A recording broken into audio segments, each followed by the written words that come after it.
Good morning, good morning, good morning, and happy Saturday. It is time for Community Coffee. I am Kimberly Holmes Ross with Evanston Cradle to Career, where we work with over 40 partner agencies and organizations to make Evanston the most equitable place it can be.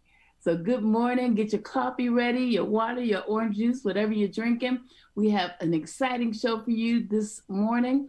We have our own advocate, Jamie Harris, here to talk about her program. And we also have the Director of Parks and Recreation, Audrey Thompson, who has done some wonderful things in Evanston. And I understand there's still more to come. So we have a great show for you. I'm going to turn it over to Advocate Ty, and you guys sit back and enjoy a wonderful show. Thanks, Ty. Good morning, advocates. So happy to be here today. Good morning, Ms. Thompson. Thank you so much, Ms. Kim, for introducing us. We are going to get our morning started. I'm so happy to be here to talk to Ms. Audrey, work with her on things through the Youth Job Center, but also really excited to talk to Jamie, our very own advocate, about her program. So, Jamie, my first question to you is Life Without My Child. How did this program, how did you get this started? Please give us some history on it. Sure. So the vision was birthed out of a place of pain. It came some years ago. I experienced the loss of my 4-year-old son, Jalen DeAndres Harris.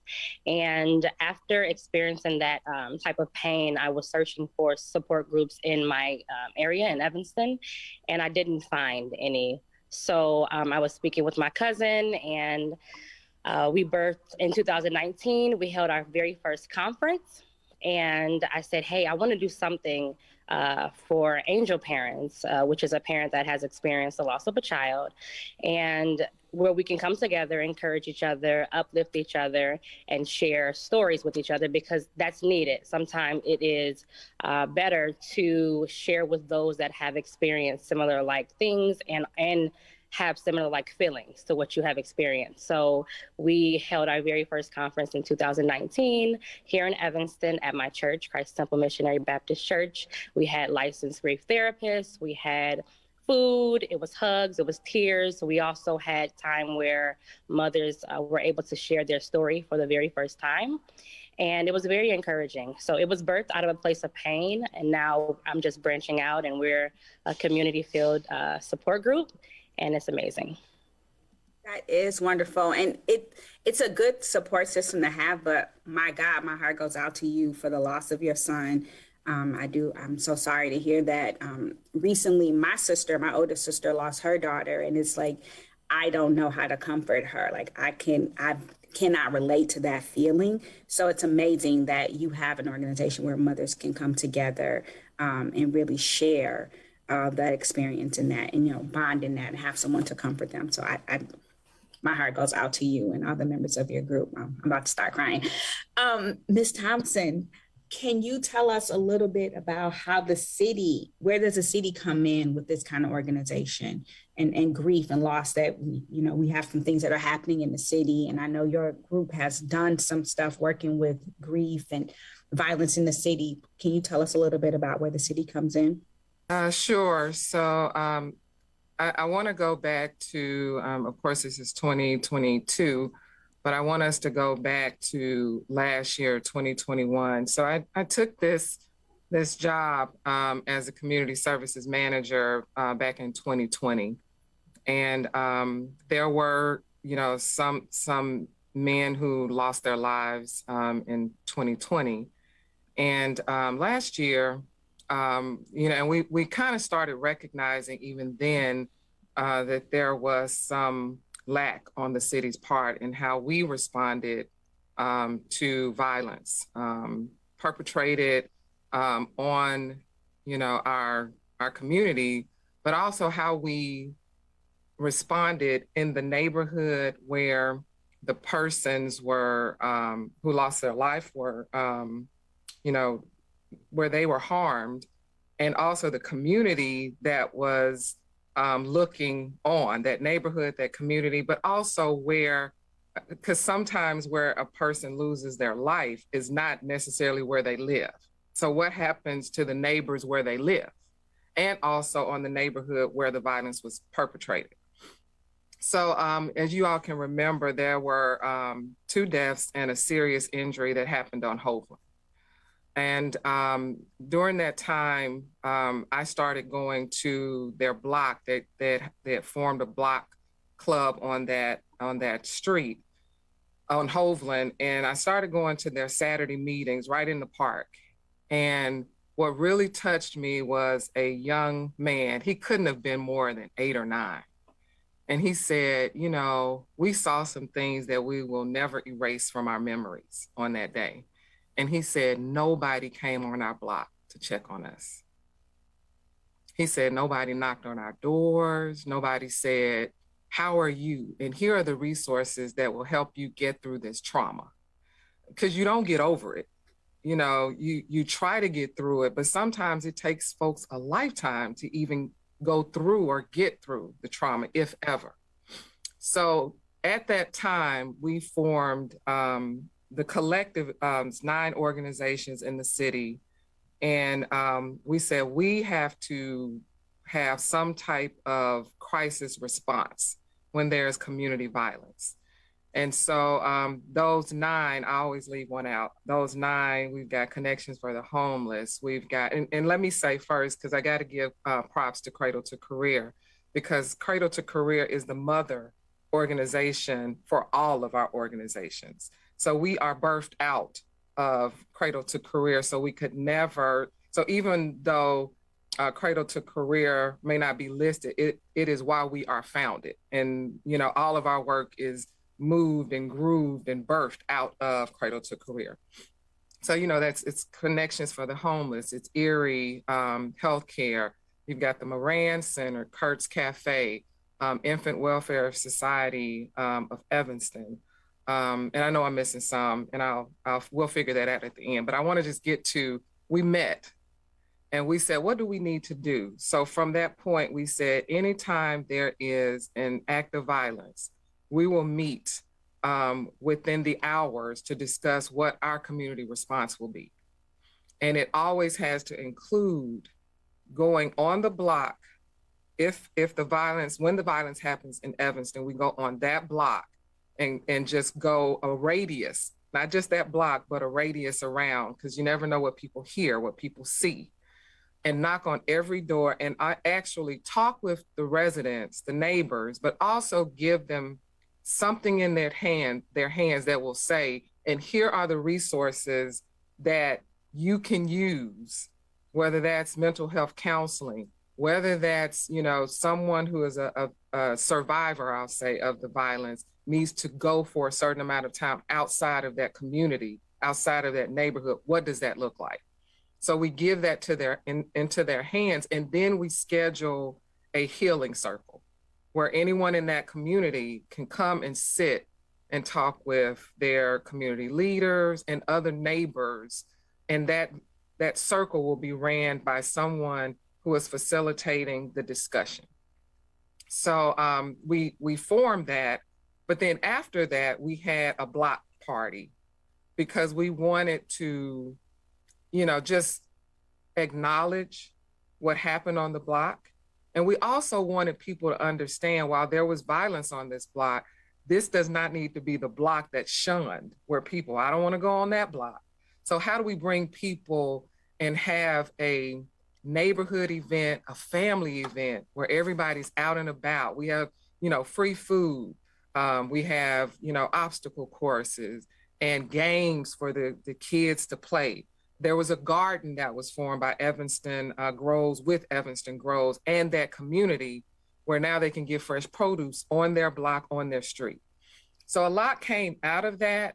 And then we were traumatized again with, right after Thanksgiving, another, you know, violence. That was, and we don't want to forget about the young man whose life was lost on Dodge a few weeks before that. And then those 5 young people who were shot on right 3 blocks away from where we govern, a couple of blocks away from away. So this time we got it better, but still not perfect. So we went into the community, we did the healing circle, but we still recognize we are still missing some components, which is why I reached out to Jamie Lynn and said, Jamie Lynn, I need you, and I need your group, because I need to have a sit down with the parents whose lives were forever touched and changed because their children are not here for whatever reasons. They are not here anymore. So today, as soon as we get off this call, I'm jumping in my vehicle and I'm going to Evanston, because we are going to sit down at the place where this wonderful group was formed, and we're going to eat. You know, I'm from Mississippi. Whatever we do, we have to eat. So we are going to break bread, and we're going to have an open dialogue. And I want everyone there to say, y'all messed up, city. This is what you should have done. This is what you didn't do. And this is what you need to do moving forward. So that's the plan for today at noon. Wow. Wow. Well, first, I just want to applaud you for getting the city involved and really recognizing that there is a deficit, and then reaching out to the community, seeing that there is an organization, reaching out to Jamie, and really responding to what we have noticed as a trend or reoccurring events in our community, and really addressing those that are often overlooked. So I don't want to monopolize things. I wanted to open it up to Amber and Carmen to see if you had any questions or feedback or comments that you wanted to share with Ms. Audrey or Jamie, our very own advocate. Yes, I do have some questions. Well, actually, comments. Good morning, everyone. So honored to have you, Miss Audrey. And I will be breaking bread at the brunch this afternoon. But I also just wanted to touch on, I personally grew up in the Fifth Ward, and I recall numerous shootings at an early age. I think maybe around 8th grade or freshman year, someone that I knew was killed on Church and Dodge, Ronald Walker. And that crushed my whole soul. And there really was no grief counseling. There really was no, are you afraid to go to school? Are you afraid to walk to the corner store? Are you afraid that you're gonna die? These are all things that I was thinking as a youth. And I remember years, I didn't go to Mason Park because someone got shot and killed in Mason Park. And I think I finally got out of that fear when we had our back to school picnic. I finally was like, oh my gosh, there's so much here at Mason Park, but it took something positive to make me want to go back to that place that I feared for so many years. So this is just awesome. I can't wait to have the conversation with you. And I mean, I'm aging myself by talking about things that happened 20 years ago, but it still stuck with me as an adult. 100%, absolutely.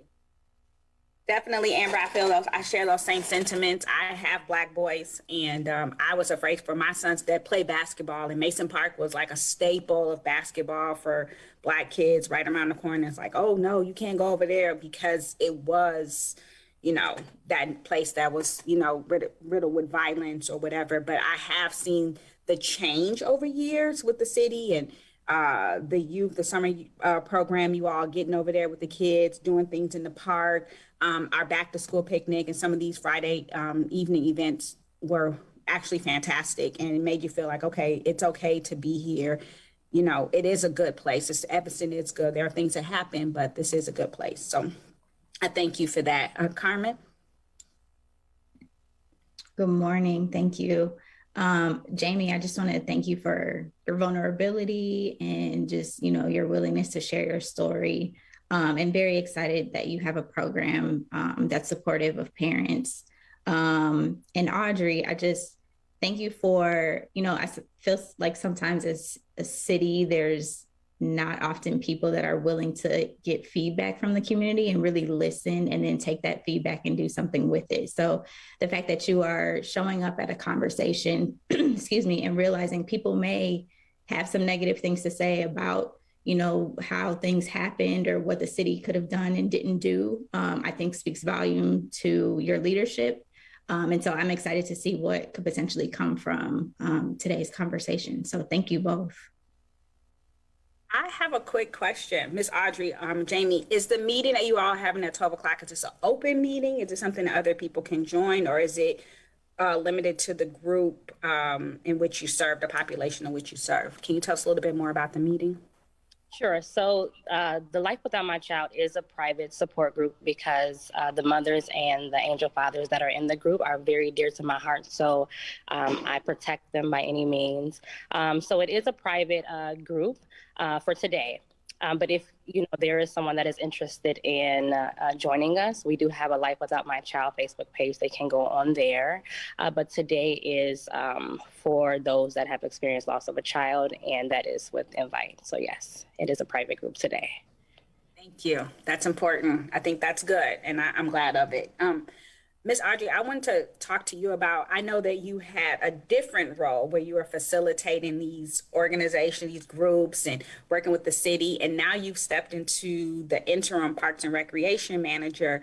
How does that, what does the change look like, and what can we look for? That's one question. What does the change look like? Because it's a different position, but what can we look for from the city coming into the summer? We're headed into the summer months. We have the Mayor Summer Youth Program. What can the residents of Evanston look for from the Parks and Recreation Department and the previous department? I don't know the exact name of the previous department you were in, but I think it's Health and Human Services. What can they look for from these two departments as we move, we're growing, we're coming out of the pandemic this summer? So I felt like our role with Health and Human Services was really pivotal for COVID and getting people out in the parks. So that community services, youth and young adult, and of course senior services, both of those divisions are now under Health and Human Services, but only for the last 2 years. So prior to those 2 years, those two divisions were under Parks Rec and Community Services. So it was PRCS prior to 2020.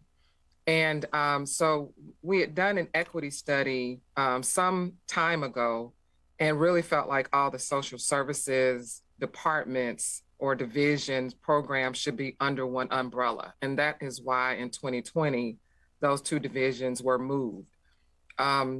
We quickly learned during the pandemic that it is very difficult to do any programming without Parks and Rec. And as you know, Parks and Rec have all of the community centers, and I call them community centers, even though some people call them rec centers.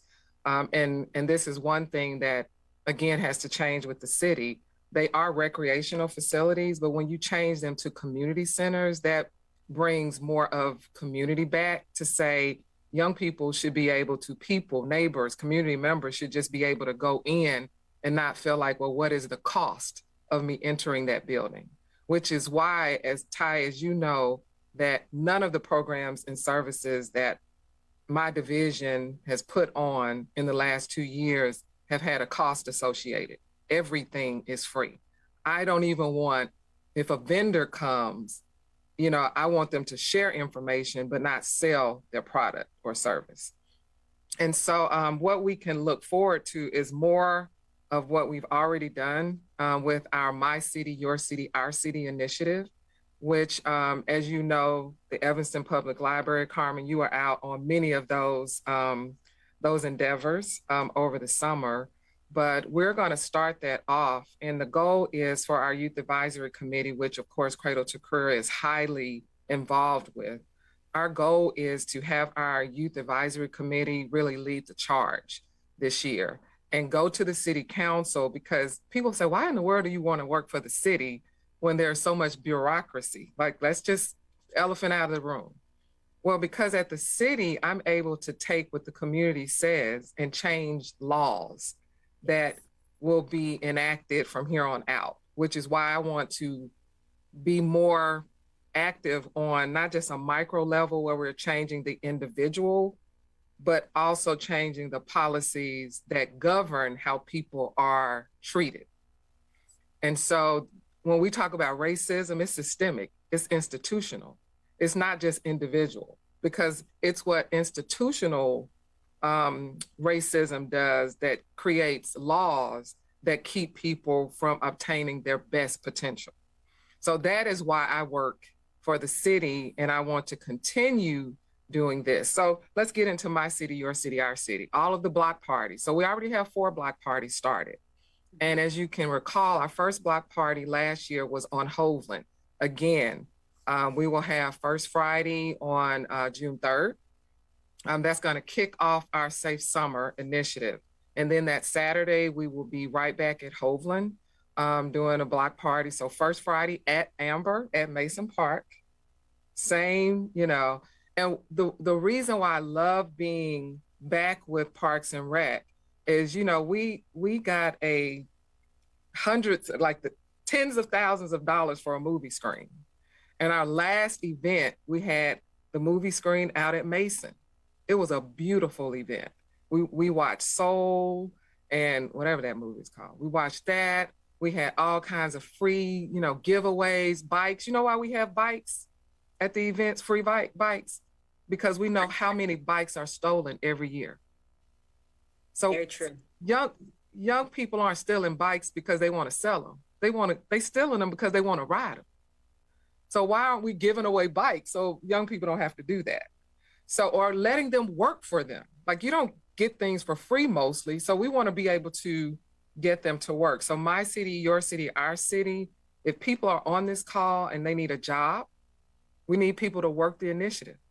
So if you need a job, if you want to come out and just provide us some information on what you want to see in the community. Our Youth Advisory Committee is going before the City Council and asking the mayor to announce that the week prior, every year before school lets out, will be a violence prevention week, which leads up to our Safe Summer initiative. So we want this, just as they name streets, just as they name days, you know, we want the mayor to say, because we need to be intentional about this. And people who want to come to our community and perpetrate violence on our community members need to recognize that the city community members aren't going to have that. So the city at the top needs to say, we are intentional. This is our Safe Summer initiative. The week before, we're going to do activities in the community, in the schools, that get us geared up for the rest of the summer. And that summer has to be continued 365 days of the year. 100%. And I'm really glad that you brought up the block parties, because those were amazing. Yes. And we participated in the back to school event with the city of Evanston in that partnership. And that was it was so much fun. Like, I came to one of the Friday events, but just having everyone there, having the community, having the schools, the district, the city, you know, vendors there, again, giving away things, not selling things, and just really having neighbors talk to each other, the West End, the South End, everyone was there in community, participating with each other was absolutely amazing as we anticipated the start of a new school year. So that's absolutely wonderful. Amber, I see you about to say something. Oh, I was saying that I'm even excited to help with the planning of the back to school event or block party for member Hope and Harmony on Hovland, who received a grant from us. So I'm excited about that as well. Absolutely. So I wanted to also bring up, Ms. Audrey, I know that when you talk about being intentional about the change, and one of my favorite things is I always want to be the change I want to see. So I try to walk it like I talk it.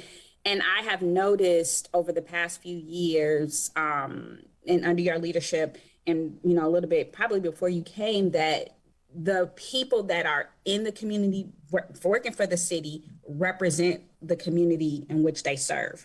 And for me, and I feel like for our young people, it's important to see that. Can you talk about that process and where your mindset goes in terms of being intentional, getting with the Harmony on Hovland, having the people that represent the community actually help the community?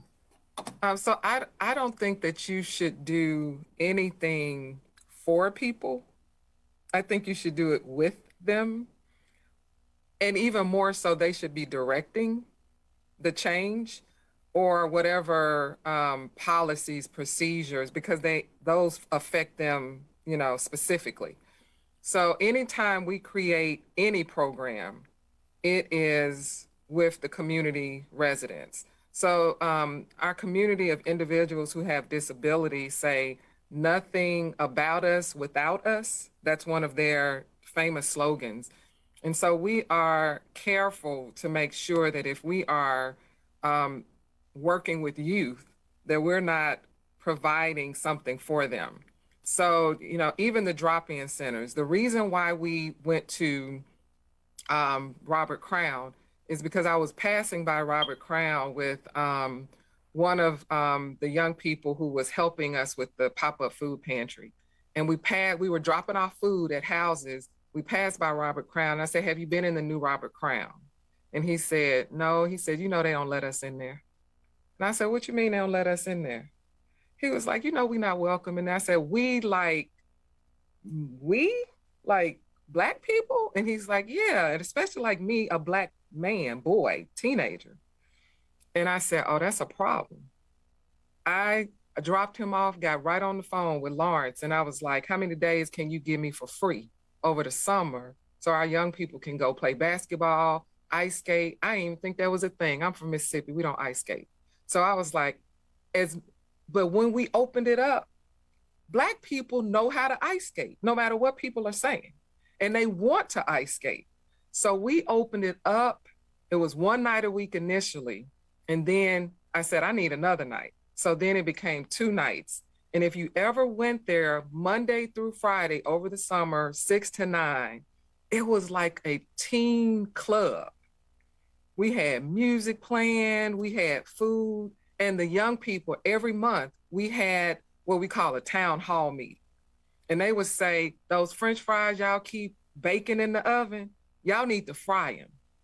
So we had to change even like some of our menu, even the rules. They said, we don't want rules. We just want expectations. And we want one, that you just treat people as you want to be treated. And that will cover everything. And we have one expectation, and that's it.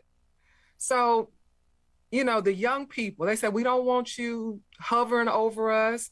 We want you here to guide us, but not to be all in our space. We want to be able to walk freely. And that's what we do. So it's a free space that we're trying, and it's hard. Carmen knows at the library, it's rough, but we're trying to make sure that they feel heard. And now it's like over 100 kids there. And that's every day. And this is not the summer. And we've started that where it's a drop-in center for middle school. And in the coming weeks, we will have the same drop-in center at Gibbs Morrison. So they can just walk right across the street, eat free food, listen to good music. And guess what they said they wanted? They said they wanted a social worker, someone to provide mental health counseling, but they don't want to call it a therapist. So we have titled it the listening liaison. Wow. Wow. So that was placed in our budget, and the position closed last week. We will start interviewing for that position next week. So that's how we listen and do. And that's the only way for us to make our city exactly what people want it to be and make it safe for everyone. And that's not even getting on the lakefront. That's another conversation for another time. Because we got to get to the lakefront too. We do. And that's in my we know new you're going role. to get us there. Yeah, we know you're going to get us to the lakefront, Ms. Audrey, because our babies love to be at the beach. And I know. There has been a conversation about why does the beach cost so much? People want to get to the beach. They want to be free. They don't want it to be limited to this day or that day or whatever. Like, just let us see the lake. And I know that a lot of Evastonians feel pressed with money. We pay all these taxes, you know. So we know that you hear us. We know that you hear the community, and we are feeling like we're in good shape. Jamie, I know you have something.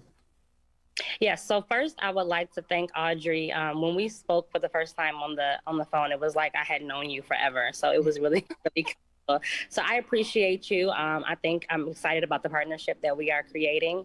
I do also want to say that the support group that Life Without My Child, we do have a lot of mothers that has experienced loss due to gun violence, but we also have mothers that have experienced loss in different ways. So the support group accepts all. So in any kind of way, it doesn't matter when, we want you and you're accepted and you're invited. And if you know anyone, please send them to our page and we will accept them. We do toy drives every year for surviving children and grandchildren, which is so amazing and it's just so sweet every year. And we also, on our Facebook page, we honor Memorial Days, birthdays, and we just encourage each other. It's really uplifting. Like if I wake up in the morning and today is just not my day, and I want to go on my page and say, this day is horrible. Today is horrible.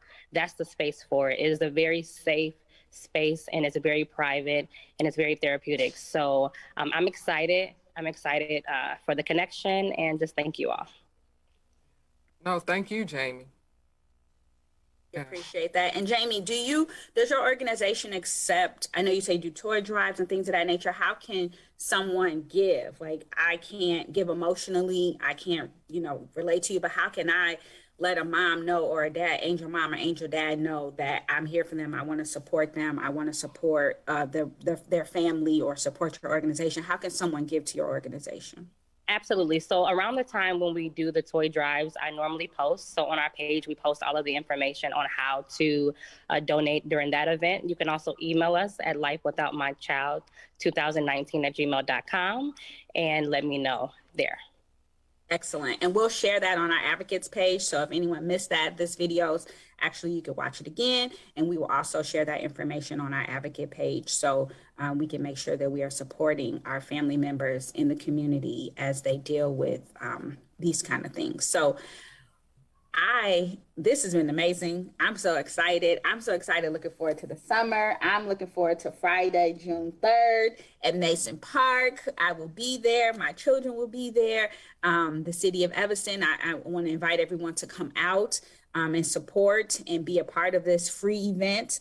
You don't have to bring your purse, your bank book, your wallet, and let's bring your energy and your babies. And we want to see you there and partner. And I just wanted to call out one more thing, Ms. Audrey. I know Mr. Mann's going to give us a little more time, but the Mayor Summer Youth Program, that, when you talk about, again, not giving things to kids, but also letting them work for it, what an amazing opportunity. I know that you head that up under the Health and Human Services, but still, again, correlating with the Parks and Recreation. Can you just talk a little bit about how you guys are really pushing this and moving it forward year after year? I feel like every year it gets better. Yeah, so there were over 700 youth at last Saturday at ETHS. And so now we are doing the matching of the young people to jobs. We had 70 employers there, but we have over 80 who are participating. I know some people say 80 employers, 700 youth, but there are many positions that are within the 80 employers. And the city is one of the biggest employers because we hire young people in our camps. We're going to hire young people on our lakefront for this summer. So the Youth Advisory Committee will be working. We'll have young people who work MSYEP, what we call Mayor Summer Youth, for all of our Safe Summer initiative, and they will get paid. This year, what's different is our career track. If a young person is 16 and up and wants to be a CNA, our division, our city will pay them not only for the class to be the CNA, but also will pay them to go to school. It's a 4 to 6 week program. And so once they finish, they will be a certified nursing assistant. But there are other opportunities like that too. EKG tech. If you work at a restaurant, we're going to pay the $175 for you to have your Safe Serve certificate, and we're going to pay you $100 to come to the class. So we don't want this just to be a job for the summer. What kind of certification can you get that bulks up your resume? Because we know all people don't go to college. They don't. And it's not a career track. Going to college should not be all that we push for young people. There are careers that do not include. There was a CNA over at North Shore that made $100,000 last year. So we're pushing not only going to college, but careers. It may just be the career that makes you know, I don't want to waste money being a nurse because I don't want to be a CNA. So who's to say? The city wants to help in that. So that's how we're trying to move the Mayor Summer Youth Employment Program to being more of a workforce development program. So that will begin on the 6th. Orientation will be the week before that. And real life stuff, y'all, we're talking about what happens if you're on your job and someone is sexually harassing you. What happens? What if someone's grooming you, paying a little bit more attention to you than they should? Then who do you report that to? Because we want them to feel safe at work and also feel supported and safe to tell someone and not feel as if they are going to be the one victimized all over again by saying they're at fault. So we've got a lot in store. That starts on the 6th, but even the orientation, they will be paid for. So we're looking forward to paying young people. We went up from $8.50 an hour, which is what we pay young people, to $10 an hour. And I'm hoping, okay, come to your city council meeting because I want to go up even more next year. So, we'll see what happens. But I do thank you all. Jamie, thank you so much for allowing me to come this afternoon to hang out with you all and talk with you, but also for you allowing me to speak in this arena for the Advocates for Action today. Just thank you for your vision, and I look forward to more partnerships with you. Well, we are so grateful. Thank you so much, Ms. Audrey, for being here. Thank you, Advocate Amber, Advocate Jamie, for just really, really taking control. Thank you, Advocate Carmen, for always keeping us informed of what's going on at the city and the library. We will see you all next week. Thank you so much. And you all have a good afternoon. Have a great meeting. Bye-bye. Thank you.